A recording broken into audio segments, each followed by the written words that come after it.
Welcome to the Digital Remodeler Podcast. I'm so glad that you have chosen to join us today.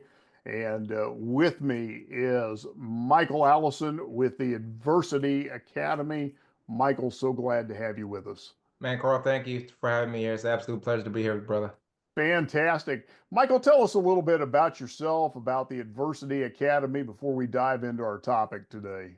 Yeah, definitely, man. I'm a dad. I'm a husband. Served our country for 8 years, and through the University Academy, hence the name. I've been through a good bit of adversity in my life, and our company does corporate leadership development training that is built for the workplace. But I also do some one-on-one coaching and individual coaching too, as well, for individuals that could be dealing with some of those challenges that I personally have been through myself too, and I'm trying to just help them get through some of these things that they're facing. Oh, fantastic.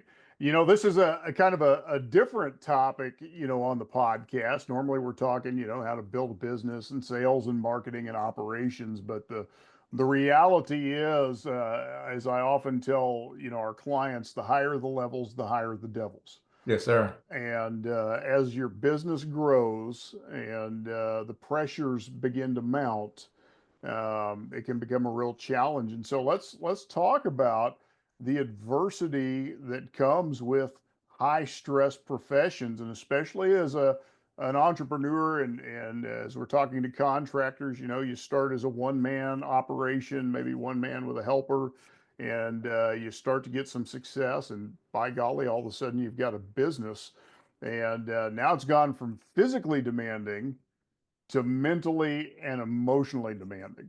And so, Michael, from your experience, what are some of those unseen tolls that this business owner starts to face as their business grows that move beyond just the pressures of the job site? Man, that's a great question. And interesting, I take you back. For me, I had my professional life was going great, but my personal life was not always the greatest because behind the scenes, there were some things that I was dealing with and struggling with from some of the things from my childhood, from the divorce I was going through, from dealing with some of the mental health issues from when I was serving in the military. And honestly, that transpired while I was working on the railroad or when I started my own franchise company and started running our own construction company down here in South Florida. And when I was going home, it was really affecting me and sometimes even affecting me on the job site. So one of the biggest things that is unseen and takes a toll on you is like that mental load. And I think that constant stress of just trying to like juggle with your deadlines, some of the things with like your client expectations, and just trying to have some like the supply issues that you're going through and trying to run a business and trying to stay on top of those things when you're trying to be at the top of your game and trying to do those things, most of the guys is going to be struggling with some of those things by nature. And it's important for us to like learn how to navigate that. And whenever we're struggling with some of these internal stresses, it's going to be mentally and emotionally exhausting to us as well. So you could become irritable at home. You could have some sleepless nights. You could have some physical burnouts. We always talk about burnouts for ourselves. And these are some of the things that can impact us when you're swinging that hammer. That could be something that's impacting you when it's come to you making a decision, especially when you're at the top level in your company and your organization. These are some of the things that you're going to be dealing with. And then interesting, sometimes it calls for us to check out. It calls for us to be in isolation. And these are some of the things when it's starting wearing you down, you're trying to like look for different avenues and look for different things to try to navigate that. And I've been there myself and I know that experience. That's good. And you brought up some of those. I'm going to call them fracture points Right. where it's all of a sudden the cracks are starting to show.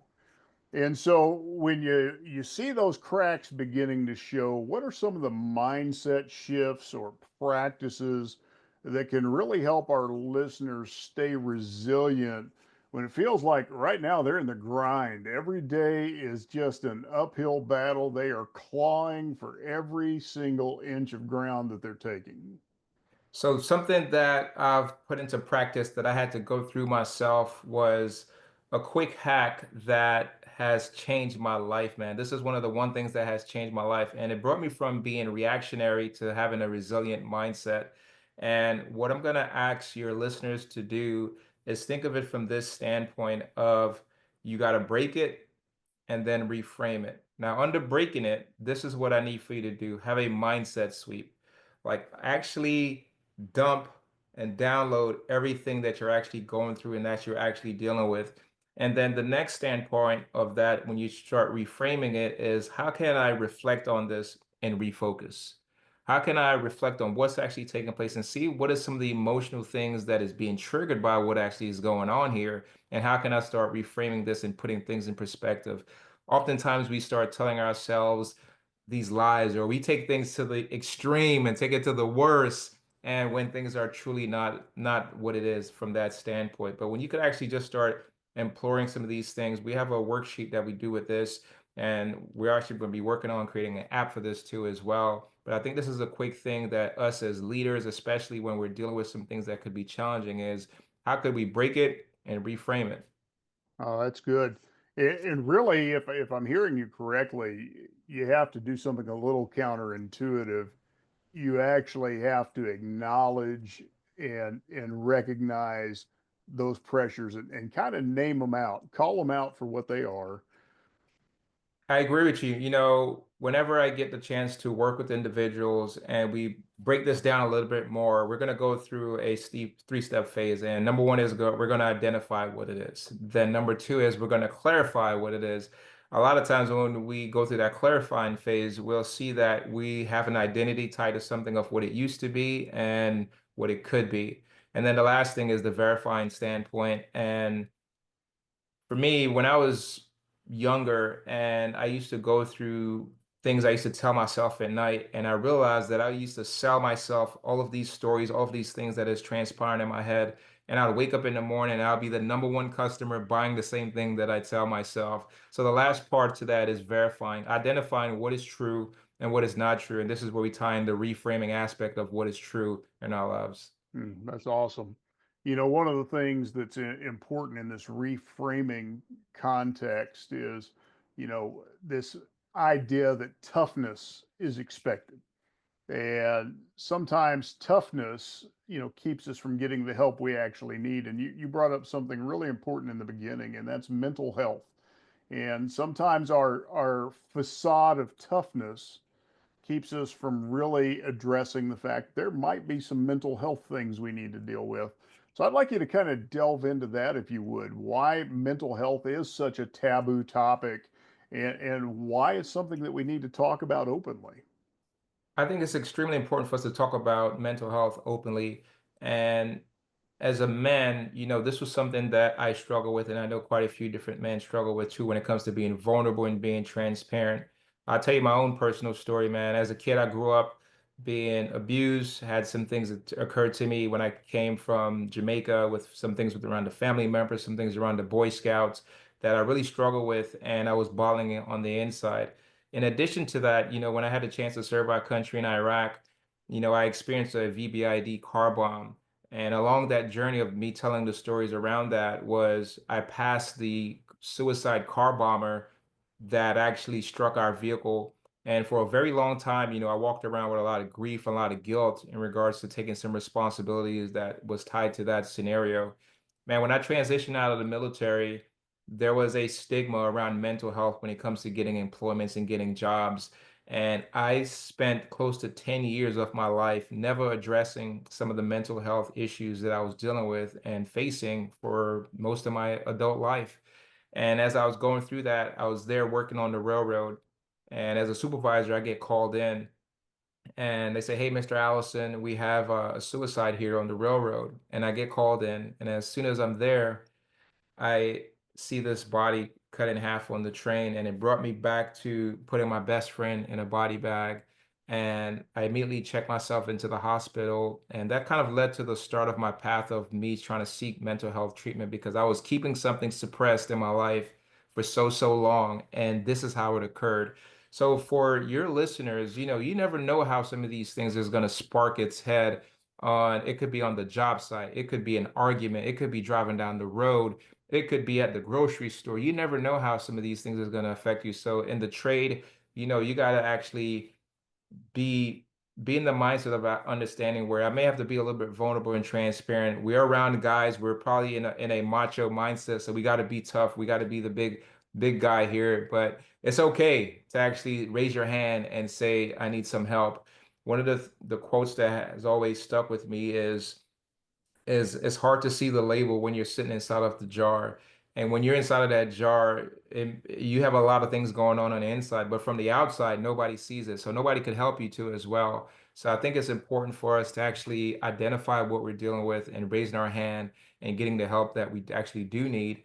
And knowing that there's a community around you that's willing to support you and help you get past this. For me, once I raised my hand and said I needed that help and go through this transition, I found myself in a group called the Freedom Group, and I was around a group of 20 guys that was experiencing some of the same things that I was experiencing. And through Freedom, this is where I like saw my breakthrough. Through this experience, so many guys came up to me and said, like, damn, Michael, I didn't know you was going through some of these things, man. I got you, brother. I got your back, man. And it was one of these coolest moments where knowing that I could be vulnerable and transparent and didn't really have to be a big guy and trying to like be a tough guy and struggle in silence and struggle in isolation. Oh, that's great, Michael. And thank you for sharing, your story and just being very transparent here. I think that's, one of the things that's so helpful is when you can be open. That it just gives freedom, and what a great thing that is. So that brings us to this next thought here. What are some simple steps that leaders and business owners can take to open the conversation with their teams, to create that environment where you don't have to be the tough guy all the time. You can have the freedom to, uh, you know, be vulnerable when you need to. Carl, this is the coolest thing that I've had the opportunity to do is get a chance to work with companies and organization. And whenever they hear my story, they say, hey, Michael, come in and talk to us and talk to our guys. And we don't want you to talk about numbers. We don't want you to talk about processes, procedures, any of these things. Just come and communicate with us on a human level. And what does that mean? So for us as leaders that's listening, it's important for us to connect with our guys. When we left California to go to Iraq. We left from California to Seattle, from Seattle to Canada, from Canada to Germany, and from Germany into Kuwait. And while I was in Kuwait, me and 60 guys that we're getting ready to go into Fallujah, Iraq, was together for close to 2.5 weeks. I got to know everything about their moms, their dad, who sleeps, who farts, who smells, you name it. I got a chance to know everything about all these guys, the girls, their everything about them. I had a chance to know them, but it made me much more aware and increased our bond and our relationship, knowing that I got your back, you got my back. I'm gonna be here to protect you because I know as a leader, I want to make sure to have your best interests at heart. So for leaders, it's important to share your own personal stories too, and not just focus on the statistics every single time. Take your colleagues out to lunch, have some workshops, have different types of things where you guys could communicate and share some of your own personal struggle, human to human. Some of these, I think quite often in workplaces, we have some of these taboos that's tied around some HR things where we feel like we can't communicate. And sometimes we got to let down some of these barriers, let down some of these silos, and just be human. Create a safe space where you guys could have check-ins with each other and communicate. Another thing that you could do is start just having normal conversations. You'll see, to be quite honest, more women are much more prone to having these types of conversation, which makes it kind of weird for guys to think of that. But if they could have some of these same conversations in the workplace, why is it that you can't have some of these same conversations as well too, just with your colleagues? And I think it's important for us as leaders, if we are the first ones to raise our hands, then people that are at different levels in the company, it could be your frontline supervisors, your middle management, if they see from things from the top where we're vulnerable and transparent and they can see that things can be filtered and trickled down, they'll be like, okay, this is a good place to work. This is a place that is much more inclusive and understanding of some of the real things that I'm dealing with. I'm pretty quite sure and confident there's people in the workplace that are struggling with divorce, their mortgage, their credit. They're struggling with their wives. They're navigating car payments, all of these real life things that people are dealing with. And sometimes we as leaders sometimes think that when you come into the workplace, you should just forget about those things and not have real emotional issues, as those things do not affect you in the workplace too as well. If someone knows that they need to pay the rent, they might come into the workplace. Well, I got to work overtime. I got to stay late. I can't, these types of things. So there's other stresses that affects you in the workplace that we got to be mindful of But if you could be real about these things, it's important. And even if you do not even want to address some of those things as a leader, you could bring in third party people to help create like workshops and things like this that lets down some of these barriers and have some of these conversations too as well. That's great. And for somebody who's out here listening and they're struggling with depression and anxiety or burnout, what would you say is the first step they could be taking today? I say if you're dealing with stress and anxiety and burnout, I think it's quick for you to just step into some of the things that you may think it's messy, you may think it's crazy, but text a friend and ask somebody to partner with you. Reach out to someone that you trust, someone that's going to help you break through your silence and actually just have a 2 minute break and just actually go through this. You know how I say break it, reframe it. This is it. This is going through that process of identifying what this is. And once you choose to actually be vulnerable, it's amazing how you get the chance to see that light. It's amazing how you get a chance to like do, I call this a mind sweep. So you just do it like a brain dump and just get things out and just actually deal with them and address them. And once you start facing some of these things, you will be able to start navigating and figuring out how you get past some of the issues that you're dealing with. That's good. And would you really consider that kind of just a good reset point that you can do over and over again? Yes, most definitely. I think whenever you try to do these quick resets, it actually, I would say, like inflates you back again. You might be deflated, but it actually inflates you back again and recharges you and power you back up to actually get ready to step back into the game. Good. Now, I'd like us to dig into something that is kind of a taboo. People don't like to talk about it, but it's something I know you encounter. I encounter it all the time, and that's substance abuse. And that's when the pressures mount, and instead of dealing with them head on, we see business owners start to look for that escape mechanism, and substance abuse being one of those things. Long hours, stress, isolation. Now the alcohol, the pills, or some other form of escape comes in. What are some of the most common signs that somebody is choosing some unhealthy coping mechanisms and that those are starting to become the real problem?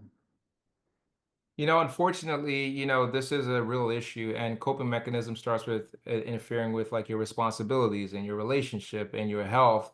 And some of these things will impact you to no longer helping you, and it's starting to hurt you. And you may think it's working initially, but in the long term, it's a detriment to you.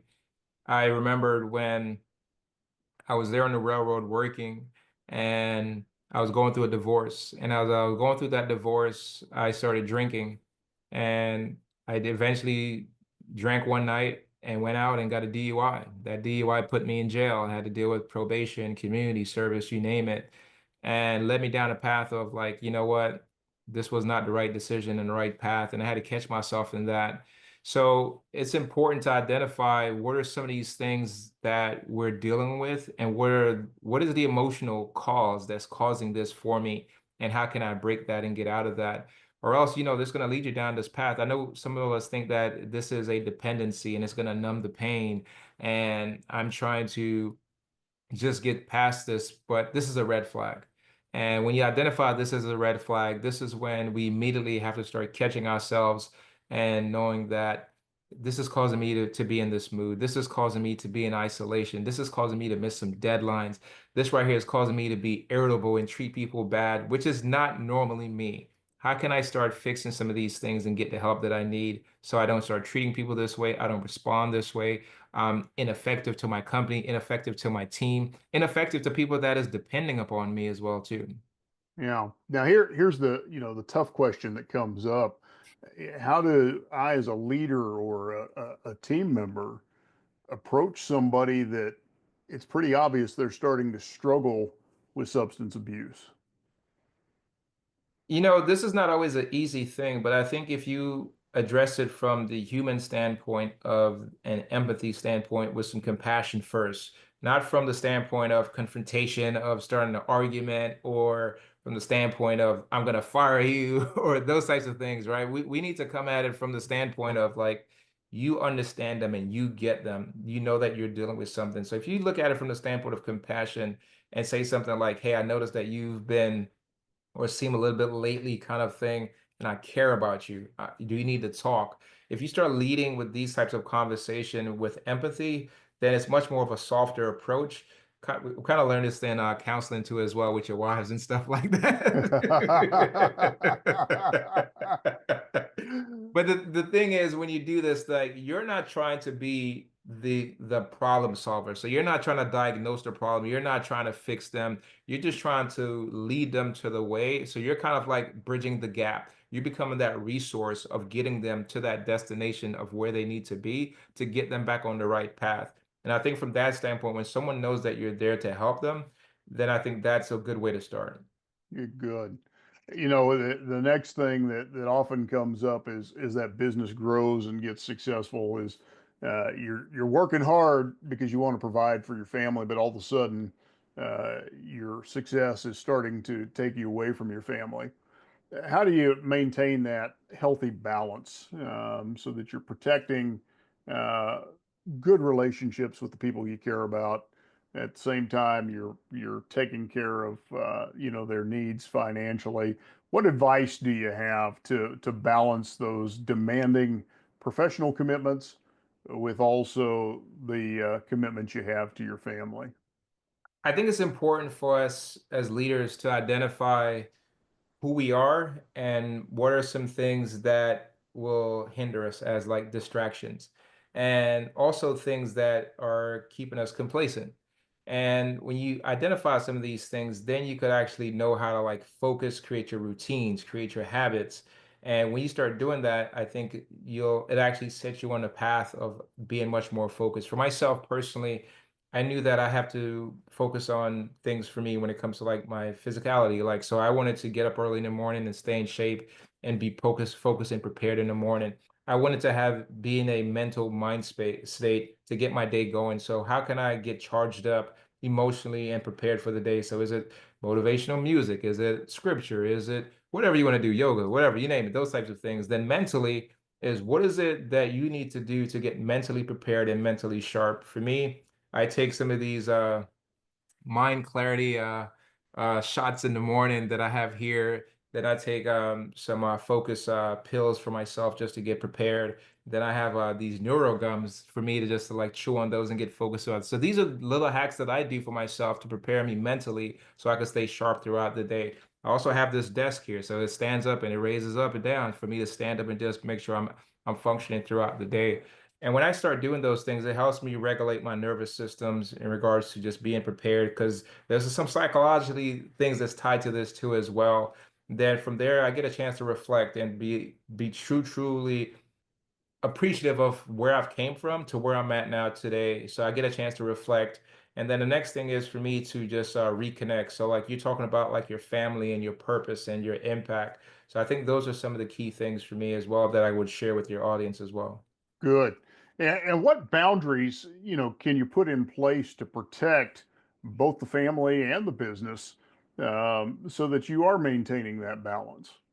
I think boundaries is extremely important. And when you have boundaries, it really helps with conversation. So if you're upfront, though, people are scared to have boundaries or have conversations, and it could be tough conversations, but it's conversations that needs to be had when it comes to boundaries. So in regards to saying, hey, this is my work schedule or this is going on, if you put those things up front, then you have the right and the ability to confront someone or speak to someone, obviously in a much more professional way about going about things. But as much as you're respecting other people's boundaries, the same, it's a two-way street when it comes to that. It's it's hard to go back if you've never set ground rules or never set what those boundaries are to actually saying, hey, don't do this, hey, don't do that, because that leads to more confrontation and arguments. Yeah, I think that's important having those agreements up front so everybody knows what the expectations are. Exactly. Perfect. So, often we're having to stay strong while we're dealing with crises of our own. And so, how can a leader be vulnerable and yet not lose the respect of those that they're leading? I think it's important for leaders, if you're going to be vulnerable and not lose respect, it's how you approach it and how you share the information. It's okay for us to be vulnerable and transparent, but it has to come from the level or the standpoint where people are respecting you and you're delivering it and you're not stooping to some type of level in regards to where it would be disrespected. So it's how you convey the message. It's how you share the message. You got to make sure that you're careful with your words. You got to make sure your words have impact and have meaning behind it, and there's a reason behind it, there's a why behind it, and how you going about it to make sure that there's a level of respect that goes with that, and you establish that. Even if you share that, hey, this is a moment where I'm being vulnerable and being transparent, and still tie in your expectations, tie in your standards, just tie to that, so they know that this is the line and this is a line that you do not cross. No, I think that that's good. Would you say that this really, in your times of adversity, it's a chance to demonstrate how your values and your convictions carry you through those difficult times, and really maybe a time to teach and inspire those that you're leading through that. Yeah, I think that is very, very important. You know, when I got on the railroad about 20 years ago, and I was a supervisor at 28, 29 years old, and I had guys that were twice my age that was reporting to me. And I had to share with them my values, my principles, expectations that was tied into what I expect of them at work. And these guys are 50-year-old guys, 60-year-old guys, already have seniority, has already been on the railroad doing their thing. But when I got there, I did not establish a relationship as in I'm trying to be their best friends. I didn't establish a relationship of any of those things, but I had a chance to ride those trains, get a chance to know them, and then understanding one of the biggest things I think as leaders is what moves people. And they got a chance to know about who I am, where I'm from, the values that I uphold, the things that I believe in.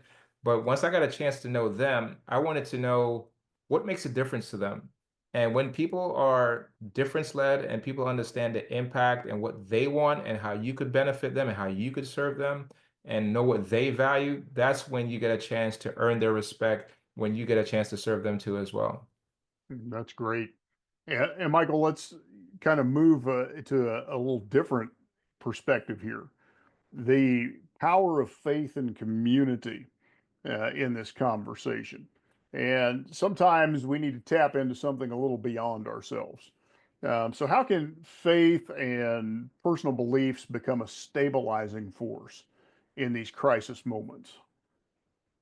Wow, man, faith for me, man, is it's my cornerstone, man. It's what has gotten me through.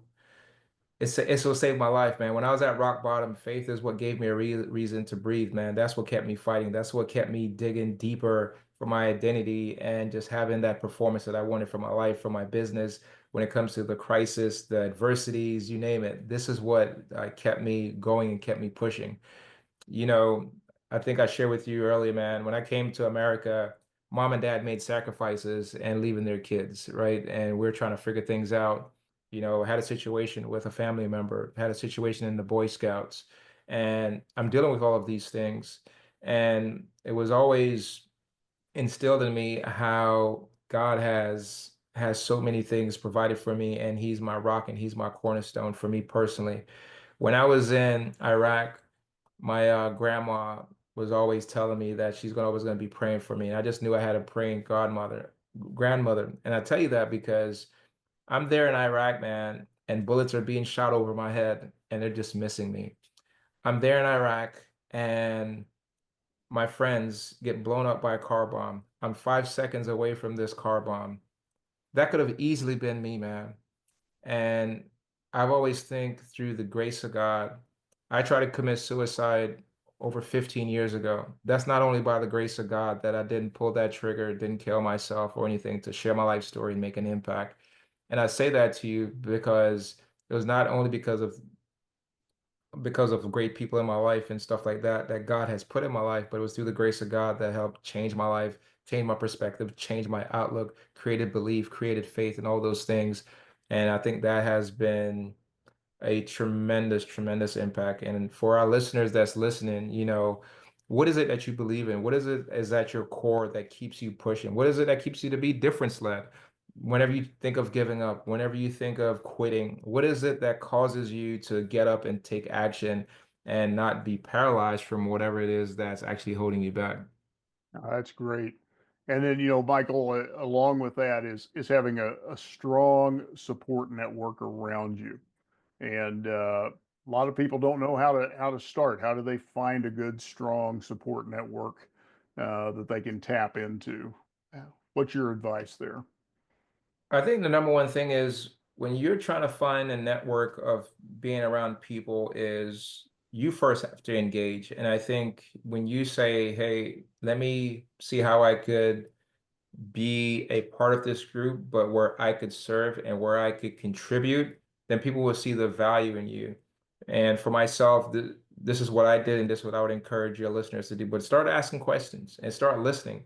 If you start asking questions and getting the right answers out, you'll start hearing things where you could contribute, where you could help, where you could offer advice. You have something of value. You're there for a reason to be in that particular group. Then you start building trust. You have the opportunity to join masterminds where you could find groups where there's just men talk or there's women talk or whatever you choose to belong to, right? The next thing around that is finding an accountability partner. For me, that's what I did. I found someone that's going to keep me accountable to things that I said I'm going to do, things I'm going to get accomplished. And then when you find yourself in these types of group, now you just seek support, but also be someone where you could offer some of these things. But when you find someone that you can start trusting, then you have the opportunity where you could be much more vulnerable, be much more transparent, create that brotherhood where you have some of these shared struggles, and now you have a place where you can have level set conversations and we're not just talking about surface level types of things, but we're talking about real, true, rooted things that we're actually dealing with. But now we're helping each other and being a part of that. I talk about the Freedom Group. This group changed my life. I did the Freedom Group the first time. I was not all in. I did not participate. I did not get nothing out of it. I said, you know what? If I want to get the help that I need, I'm going to participate in this group. So I went back to this group, 12-week program, and I played all out. And me and these guys now are still friends now 5 years later because of me just deciding to participate. And it's important once you start engaging, the the thing that really helped is how do you sustain that? How do you maintain that? And being able to participate and going all out, I'm able to sustain that as when you're around your peers, when you're around people that's going to keep you accountable, it just keeps on challenging you and pushing you to get better and better and better and better. That's great. Michael, this has been an amazing conversation today. And so, if somebody wants to connect with you, find out more about you, find out more about the Adversity Academy, how can they do that? Most definitely. On social media, you can find me at I am Michael W. Allison. And then on our website, it's www.michaelwallison.com or theadversityacademy.com. All right. Thanks for being with us today, Michael. And it's been a great conversation to our audience. Thanks for joining us today. And we look forward to having you again. Absolutely. Thank you.